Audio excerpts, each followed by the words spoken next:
Pessoal, tudo bem com vocês? Eu espero que sim. Sejam muito bem-vindos aqui ao Alô INSS, mais um boletim informativo para você aposentado e pensionista. E ó, notícia maravilhosa. Trago aqui para vocês maravilhosa notícia. Eu vou falar do 14º salário INSS, primeira e segunda parcela. Vocês viram que tivemos algumas mudanças, tivemos a intervenção do governo, o governo se manifestou em relação ao 14º, eu trouxe para vocês aqui tudo nesse final de semana, nesses dias, mas eu tenho mais uma notícia agora que saiu, e é uma notícia boa por sinal. Além do 14º salário, primeira e segunda parcela, eu também vou trazer outras duas informações. Então eu trago aqui hoje para vocês 3 notícias rápidas, curtas. Será um vídeo um pouco mais curto do que o padrão aqui dos vídeos do canal, apenas para passar para vocês essas notícias, né? Porque assim que eu recebi, eu falei, gente, eu tenho que compartilhar com vocês. Então, por isso que eu trouxe esse vídeo aqui mais curtinho, mas para conseguir posicionar vocês de algumas mudanças, de alguns impactos importantes, inclusive dentro dessa semana que vai ser decidida aqui, né, que está sendo decidida e que vai impactar já a vida de vocês. Vocês quem? Vocês aposentados, vocês pensionistas, vocês beneficiários da Previdência Social. Então fiquem comigo até o final do vídeo. Eu aproveito e peço seu apoio de deixar o seu like, compartilhe o vídeo com quem você ama, com seus amigos, grupos de WhatsApp, Facebook, para que todo mundo entenda essas 3 notícias que eu vou compartilhar aqui agora. E 2 notícias são muito boas, por sinal, porque pode ajudar você, pode ajudar sua família, inclusive o 14º salário INSS, primeira e segunda parcela. Então, muito obrigada pela sua companhia aqui nessa tarde de hoje, é um prazer imenso ter vocês aqui comigo. Eu sou a Ana Paula, sou de São Paulo capital, sou apresentadora oficial aqui do Alô INSS. E para quem ainda não conhece, você é a primeira vez que está aqui? Tem alguém aí que é a primeira vez que está aqui no Alô INSS? Comenta aqui para mim embaixo. Quem é a primeira vez? Ou quem é que tá todo dia aí comigo? Quero saber. Por quê? O Alô INSS é um canal exclusivo focado no aposentado, no pensionista, no beneficiário da Previdência Social. Aqui a gente traz informação, orientação, notícia, explicação, oportunidades, cursos, indicações financeiras, tudo que você precisa de uma forma prática, segura. A gente traz sobre golpes na internet, a gente traz tudo que você precisa saber, tá? A reforma da Previdência, brechas da lei que você pode se beneficiar, como é o caso da contribuição única. A gente traz aqui para vocês também projetos de lei que estão em tramitação para que vocês possam saber o que está acontecendo e ajude a cobrar deputados para poder aprovar, como foi o caso da margem, os 5% da margem foi através da cobrança, da sua cobrança, você fez a margem acontecer, né? É o caso da antecipação do 13º, você fez acontecer. Liberação de empréstimo para BPC Loas e Auxílio Brasil, você fez acontecer. Esses últimos projetos que estão sendo aprovados, como aumento de pena para quem maltratar ou fraudar aposentados, idosos, aquele projeto de lei que queria alterar a idade da pessoa idosa no Brasil de 60 para 65 anos, na qual deixaria desamparado pessoas de 60 a 64 anos. A gente conseguiu tirar esse projeto de pauta graças à pressão popular. A próprio 14º salário chegou aonde chegou graças à pressão popular. Então, assim, são vários fatores, são várias coisas. E tudo isso foi conquistado graças a você. A suspensão da prova de vida foi graças a você.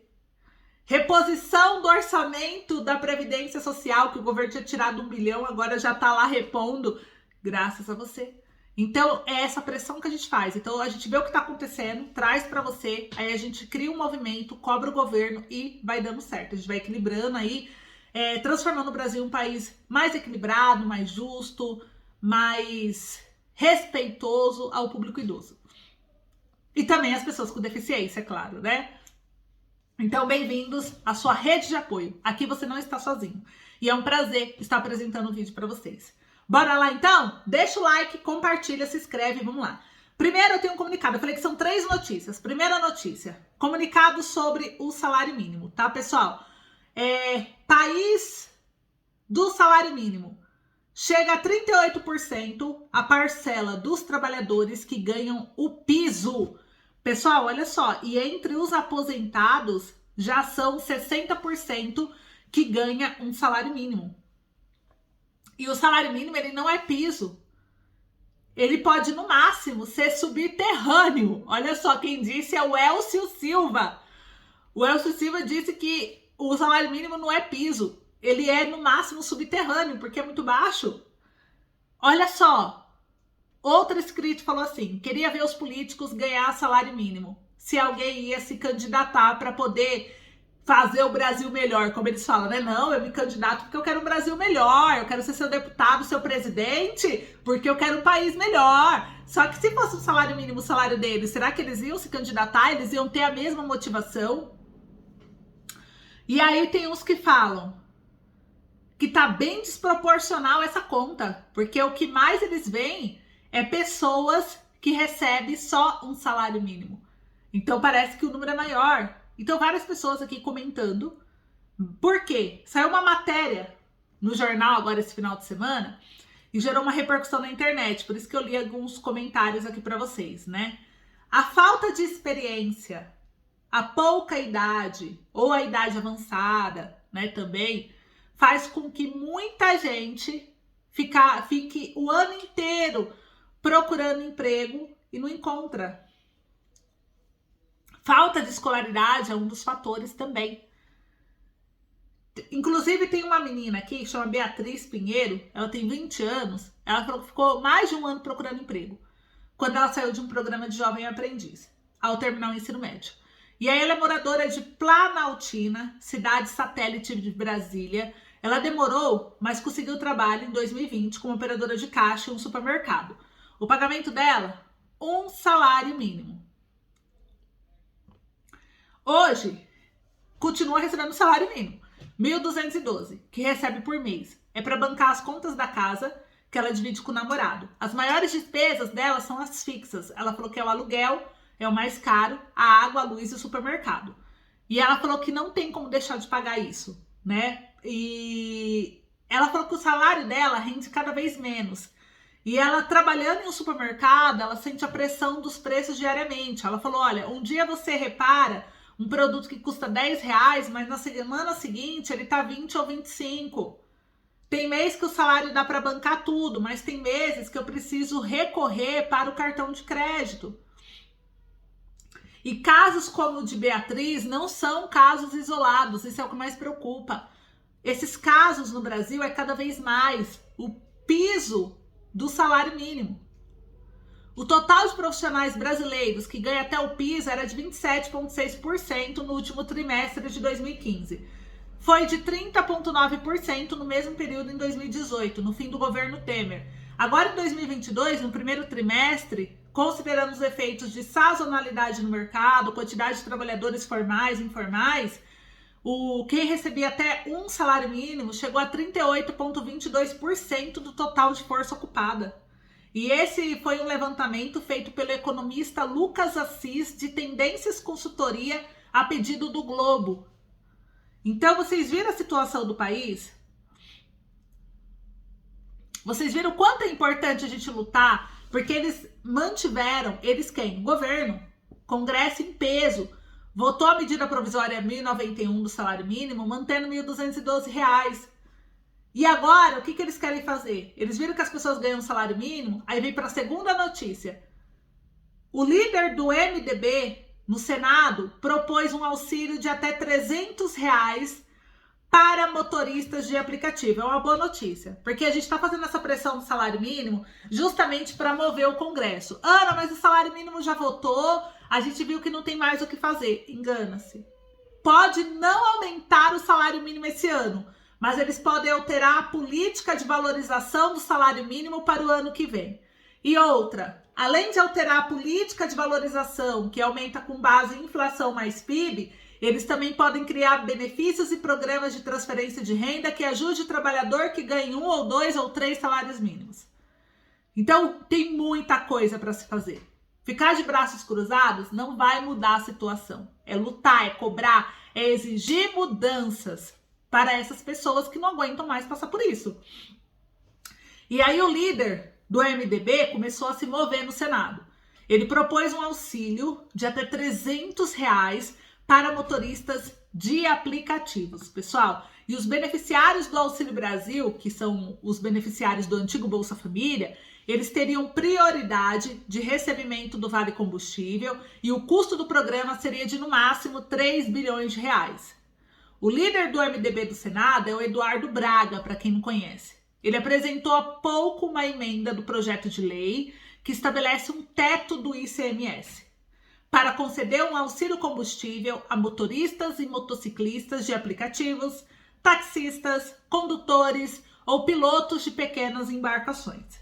A proposta que estabelece um teto de até 18% sobre o valor do ICMS será votado nessa segunda-feira pelo Senado Federal.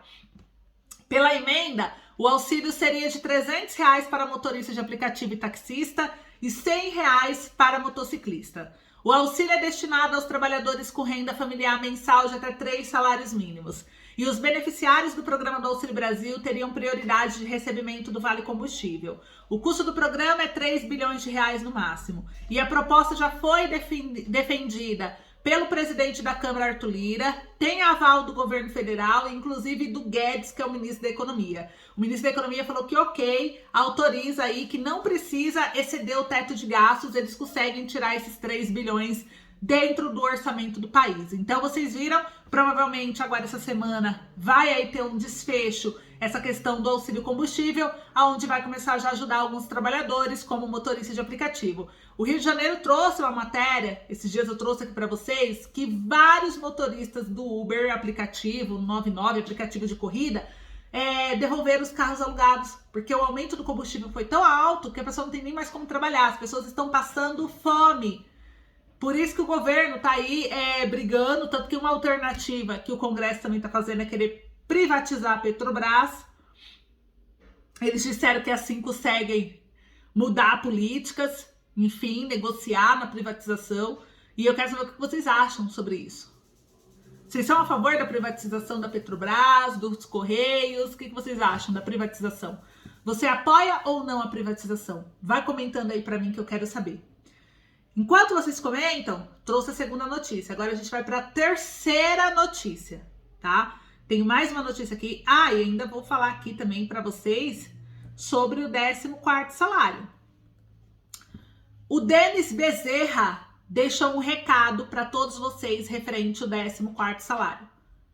Olha só o recado que o Denis Bezerra deixou. A Comissão dos Direitos da Pessoa Idosa da Câmara dos Deputados debateu essa semana a concessão do 14º salário a aposentados e pensionistas do Regime Geral de Previdência Social. O projeto é um alento, e uma proposta eficiente para uma população caseira. Contem com o nosso apoio. Então ele colocou que em ambiente interno, no âmbito da Comissão de Defesa dos Direitos da Pessoa Idosa, a concessão do 14º salário aos aposentados e pensionistas do Regime Geral da Previdência Social foi debatido. E ele colocou que é uma questão de humanidade, que pode contar com ele, que ele vai defender o 14º salário junto aos aposentados. Para quem quiser ver o vídeo, ele trouxe um vídeo falando a respeito disso, está nas redes sociais dele. É o deputado Denis Bezerra, Bezerra com Z, tá bom? Então, pessoal, vocês viram, o Denis Bezerra é mais um apoiador que veio aí, viu a luta do aposentado, viu o tamanho da força do aposentado e está se manifestando nas redes sociais junto com outros deputados. Eu gostei muito de ver esse post aqui, essa mensagem dele para o aposentado, porque a gente viu que vocês estão com força no Congresso. Essa terça-feira tem discussão do 14º salário no Congresso. Inclusive o governo convocou essa reunião para poder falar, porque chegou já no governo. O governo não tem mais como esconder que não sabe do 14º. Então o governo vai lançar a proposta dele para aprovação do 14º. Então aquele 14º que parecia ser impossível de acontecer, não é mais. O 14º que parecia que nunca iria sair da gaveta, olha onde ele chegou. Ele tá na CCJ, a gente tá cobrando o Arthur Maia, a gente tá indo para todos os lados. Estamos indo para o governo poder aprovar por meio de medida provisória. Estamos cobrando o Rodrigo Pacheco no Senado para poder avançar o do Paulo Paim, que está lá. Estamos cobrando o Arthur Lira, que é o presidente da Câmara dos Deputados, através do requerimento para entrar na ordem do dia, sem precisar de CCJ, só para entrar em plenário, porque já conseguimos o número de assinaturas suficiente no requerimento do deputado Charles Evangelista, para que ele entre na ordem do dia. Estamos tentando, na CCJ, cobrando o deputado Arthur Maia, que é o presidente substituto aí da Bia Kicis, né? Que está assumindo a CCJ, que disse que ia ajudar o aposentado. Ricardo Silva se encontrou com ele, mas ele e o Arthur Lira disseram que o governo pediu para não pautar o 14º.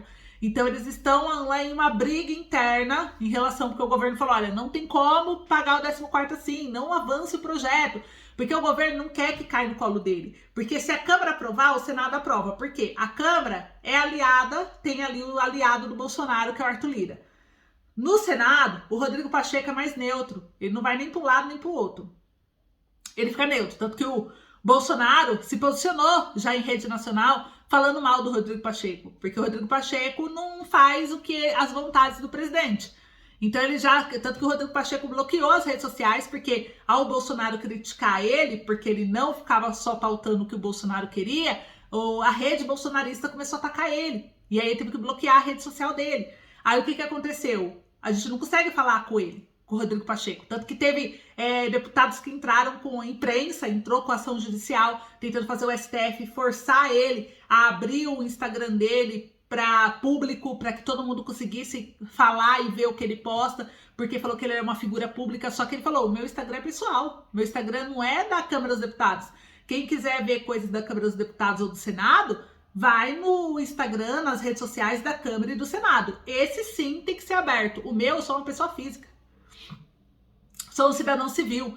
E como cidadão civil, eu tenho o direito de bloquear o que eu quiser, né? Eu não sou obrigada a estar nas redes sociais. Então, ele venceu nessa causa porque ele não abriu, ele não precisou abrir aí o perfil dele. E tá lá bloqueado por causa disso. Então, para vocês verem como que a briga é feia lá. E aí, o que o governo tá com medo? Do 14º avançar do jeito que tá hoje, e o Senado, como não tem muita ligação ali, muita parceria com o governo, aprovar e jogar no colo do Bolsonaro. E aí, se jogar no colo do Bolsonaro, pega muito mal para ele negar o 14º salário. Então, todo esse movimento político, pessoal, que mexe com a política no país, está sendo debatido. E aí foi convocado para terça-feira essa reunião, que a gente vai acompanhar de perto, e eu vou trazer os resultados dessa negociação do governo, que quer pagar aí, em vez de ser 2 parcelas, primeira e segunda parcela e 14º, ser uma só. Mas se for uma só, no valor de um salário mínimo, que é o que está propondo o governo, que ele já propôs isso lá no início do 14º, é melhor que nada. Ou vocês acham que não? Vocês acham que deve aceitar essa proposta ou não do governo? Qual é a opinião de vocês? Então vocês viram, a luta tá aí, a gente tá indo atrás. Eu tô bem otimista que essa semana o 14º pode ser votado em plenário, porque se fechar esse acordo com o governo, não vai nem precisar da CCJ, o Arthur Lira vai entrar com a ordem do dia e Senado e Câmara dos Deputados votarão ali juntos o 14º salário INSS. E votando junto vai nas mãos do presidente e provavelmente o presidente vai assinar, porque é uma negociação, é um acordo. Então a gente vai acompanhar isso. Essa semana ela é decisiva. Você, como aposentado, pensionista, não pode perder. E qual é a minha convocação hoje para você? Que entre lá no perfil das redes sociais do deputado Arthur Oliveira Maia e peça para ele pautar. Porque a gente não sabe o que vai acontecer nessa reunião. Pode ser que o relator, o autor do projeto, não aceite a alteração. Pode ser que o governo mude de ideia e faça uma outra proposta totalmente diferente. Então a gente tem que continuar cobrando. E vamos continuar cobrando o governo para mandar uma proposta decente, para poder ouvir o aposentado, para poder fornecer uma ajuda a vocês. Então tem que continuar cobrando. Cobre o presidente Jair Bolsonaro, cobre o Arthur Lira, que é o presidente da Câmara dos Deputados, cobre o Rodrigo Pacheco, que é o presidente do Senado, cobre o seu deputado, joga aí quem é o deputado do seu estado, o senador que ajuda e responde pelo seu estado. Porque é só através dessa cobrança e dessa pressão que a gente vai conseguir tirar bons frutos dessa reunião, tá bom? Então esse é o vídeo de hoje, eu espero que vocês tenham gostado. Muito obrigada pelo carinho, grande beijo e eu vejo vocês no próximo vídeo. Até logo!